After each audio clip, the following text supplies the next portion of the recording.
Hello everyone, welcome to back my channel. I hope everyone is having a wonderful day. Before starting the video, please go ahead and hit the subscribe button and give this video a thumbs up. At the tack house, Claire's still ranting to Kyle about Victor. She wants to talk to Adam and see if his apartment is still on the market. He points out it's owned by a Newman. Claire scoffs. God forbid anyone do anything Victor doesn't approve of. She wants the apartment and won't give Victor what he wants anymore.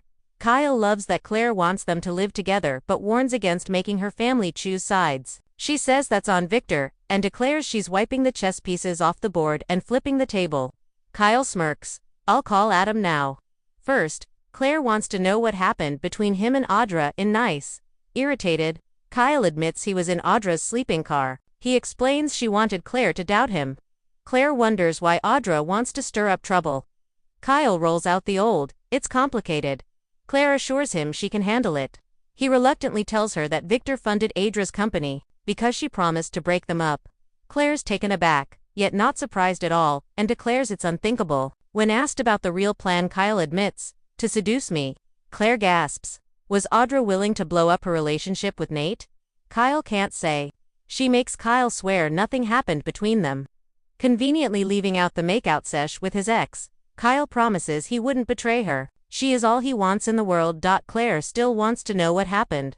Kyle tells her he busted Audra and then went to Victor to tell him he'd failed. The mustache didn't admit anything.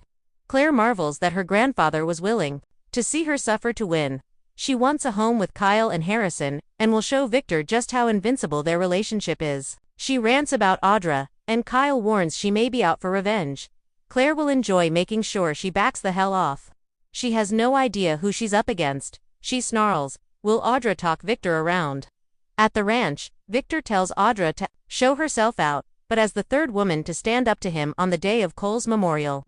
She informs him she's not going anywhere. She tells Victor this mission requires patience, and asks for another chance. Victor repeats that they're done. Audra insists Kyle is so close to betraying Claire. This is what they've been waiting for. Don't back off now. Audra goes on that she's already planted seeds of doubt with Claire. She'll get Kyle alone and Victor can make sure his granddaughter arrives at the perfect moment. That's all it will take. Victor repeats that she failed and they're done. Worse, he demands she repay every dime he gave her. Audra protests. "You can't do that." Victor intones, "Who's going to stop me?" "You." Audra glares and storms out. Will Jack buy what Nikki's selling? Nikki finds Jack at Crimson Lights, and they share a rant about the disastrous trip to Nice. Hoping Catherine is looking out for chance, they agree they'll have to look out for each other. Now that they're back in town and talk turns to the Kane issue, Nikki declares Kane is a threat to all of them. Jack can't understand how he expects to get his paws on private companies. And Nikki confesses she nearly signed Chancellor over to him. Jack declares that Kane is shameless. Nikki warns Victor doesn't know anything about it. Jack worries if Kane would sink that low, Jabba could be at risk. Nikki says they have to stop him.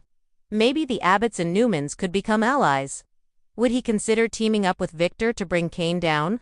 Jack's sure Victor's not capable of this and he won't work with him in any form.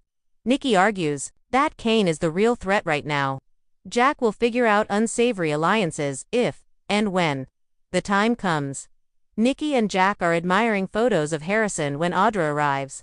The Abbott and Newman compare notes on her collusion with Victor to break up Kyle and Claire. Nikki updates Jack that her husband pushed Claire to her limit at the memorial. Jack's predictably disgusted. Nikki wishes they could get Audra out of town for good.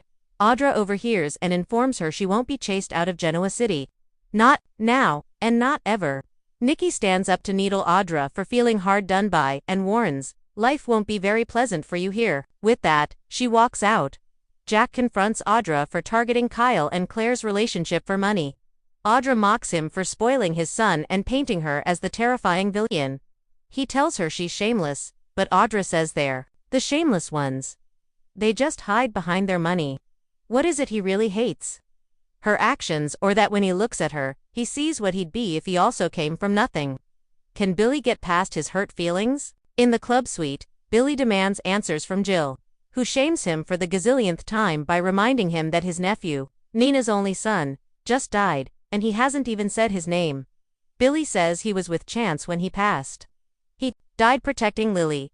Jill cries that he was a kind man with a loving heart. Billy hopes she's okay. Jill's skeptical.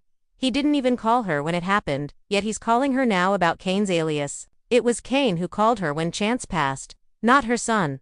Billy whines about her selling Chancellor out from under him to Victor. Jill mocks, poor baby. He accuses her of being out to get him and asks her to answer his question. Jill admits she's known about Kane's other identity for quite some time. Billy goes into smug mode and rants at his mother for going to hold Colin's hand after he screwed her out of her inheritance. He's surprised she didn't call to rub his nose in Kane's success and complains about her keeping his secret from Lily and the kids. Jill argues Kane wanted to tell his ex in his own way. On speakerphone, Jill hollers to Kane that she's sorry he had to hear all of this. Billy's disgusted by her loyalty to Ashby and disconnects. Kane chastises Billy for the way he spoke to Jill, who doesn't need more stress. Billy rants that Kane had her bond with a con artist, and asks him to stop talking about his mother like she's his. Phyllis intervenes, wanting to get back to business. Billy asks Kane if his offer still stands. Kane confirms it does. They stand to gain everything if they can put their personal issues aside. Billy leaves to think it over as Phyllis warns Kane that Billy is not good for anything he is planning right now. Kane wonders if Phyllis is trying to consolidate power for herself. She argues Billy's too emotional to be a cog in this wheel.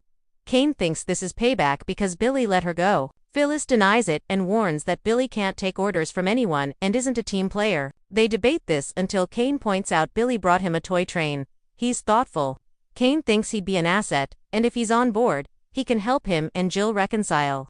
Phyllis asks why he cares. Kane spent a lot of time with Jill while Colin was fading and saw how losing Billy tore her apart.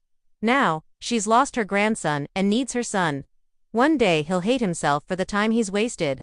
Phyllis agrees, but warns Billy won't listen to Kane and he'll fail. Kane disagrees. If they're going to take over Genoa City, they need a strong and savvy team.